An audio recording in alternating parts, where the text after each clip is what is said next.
Welcome to Holy Sorta. I'm your host, Curtis.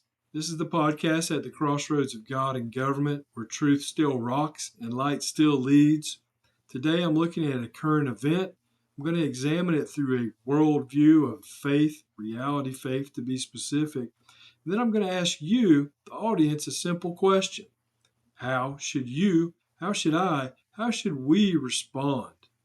Today, the topic is sports. More specifically, I'm talking about a recent Major League Baseball controversy involving players displaying or writing Christian messages on their hats, biblical messages, words from God. Some people applauded it. Some people had an issue with it. They complained. Some people acted as if a Bible verse on a baseball cap was somehow more dangerous than a Major League Baseball pitcher throwing a 98-mile-per-hour fastball at your rib cage. But beneath all this controversy, this debate, is a question, a much bigger question. And we'll dig into that right after this brief intro. A nation founded on faith. Now we're divided. We're not as holy as we used to be, but truth still rocks. Light still leads. This is Holy Sorta. So here's the bigger question behind the headlines, and this is one that's been bugging me for a few years now. What are athletes, teams, leagues, and sports culture teaching the next generation? Because whether it's Major League Baseball, the NFL, the NBA, the Olympics, the World Cup, youth soccer, Little League Baseball, or even travel ball, sports occupy a huge place in our culture. And the young people, well, they're watching. They're watching what athletes celebrate. They're watching what the leagues promote. And they're watching what coaches reward. They're watching what the fans cheer for. And whether we realize it or not, sports are teaching lessons every single day. Now, before we go any further, let me say this. I actually love sports. I grew up playing sports. Sports taught me discipline. They taught me teamwork.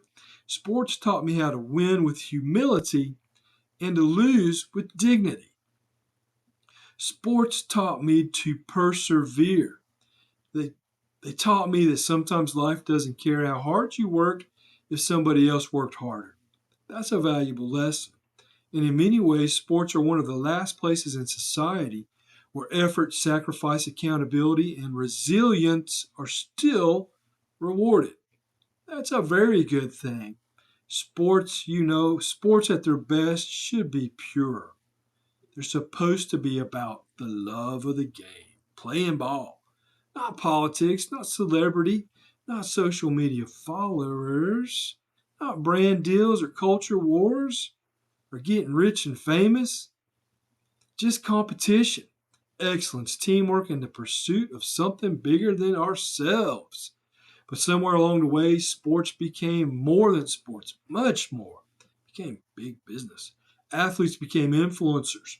Leagues became cultural institutions. Games became platforms.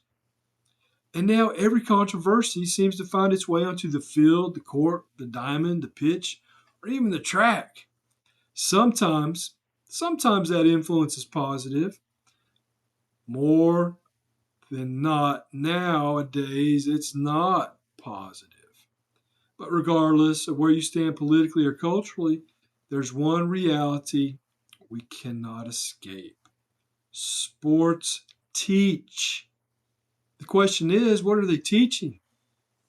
Because when athletes walk onto a baseball or softball field, a football field, a basketball court, or a soccer pitch, something remarkable happens.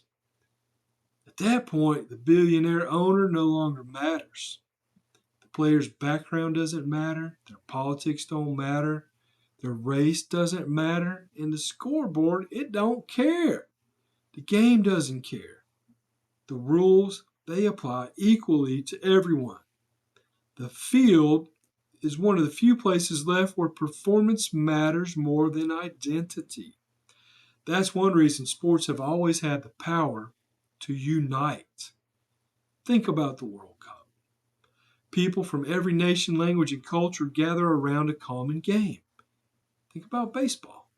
For generations, Americans from every walk of life have sat side by side cheering. Think about youth sports. Kids who might have never otherwise met, well, they become teammates. Sports can remind us of something powerful. We are more alike than we are different. But modern sports, that culture sometimes now is sending mixed messages. We're told to value teamwork, yet we celebrate individual fame. We're told to be humble, yet we reward self-promotion. We're told character matters, but often talent excuses bad behavior. We're told sports are about unity, while constantly emphasizing division. And the young people, those young athletes, they're watching. They notice everything. What gets celebrated, what gets tolerated, what gets condemned. And perhaps most importantly, what gets worshipped. Which that brings us to the reality faith perspective of this episode. And that comes from Matthew chapter 6, verse 21, which says, "For where your treasure is, there your heart will be also." You know, sports are wonderful. Competition is great. Builds character. Achievement is awesome. It really is.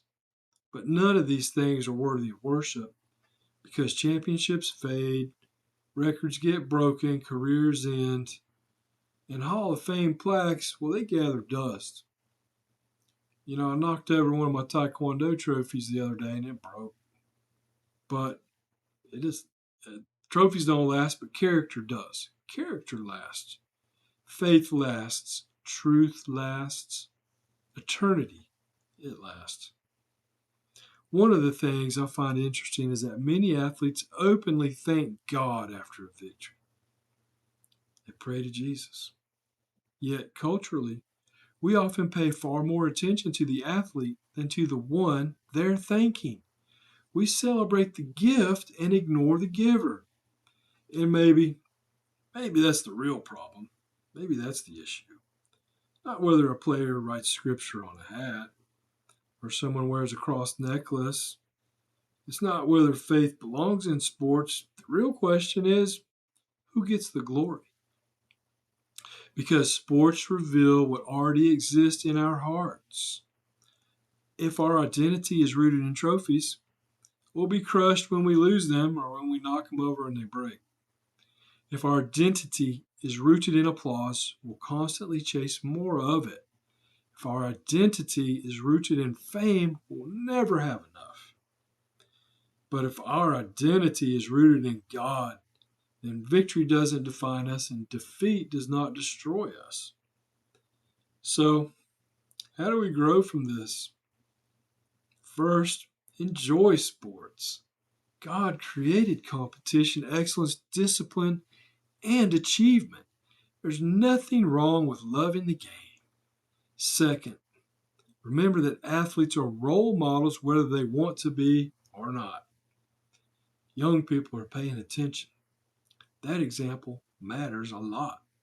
And third, teach kids that sports are a tool, not a god. A game, it can build character, but it can't save a soul. And finally, ask yourself this. If someone looked at your life the way we look at our favorite athletes, what would they learn to worship? Because whether you're a professional athlete, a coach, a parent, a fan, or somebody who just sometimes watches a game, somebody else is watching, a young person. And they're learning from what you celebrate. Teams win championships. Athletes win awards. But character and faith builds legacies. They shape eternity. That's what the Holy Sorta question is today. What are we teaching young athletes?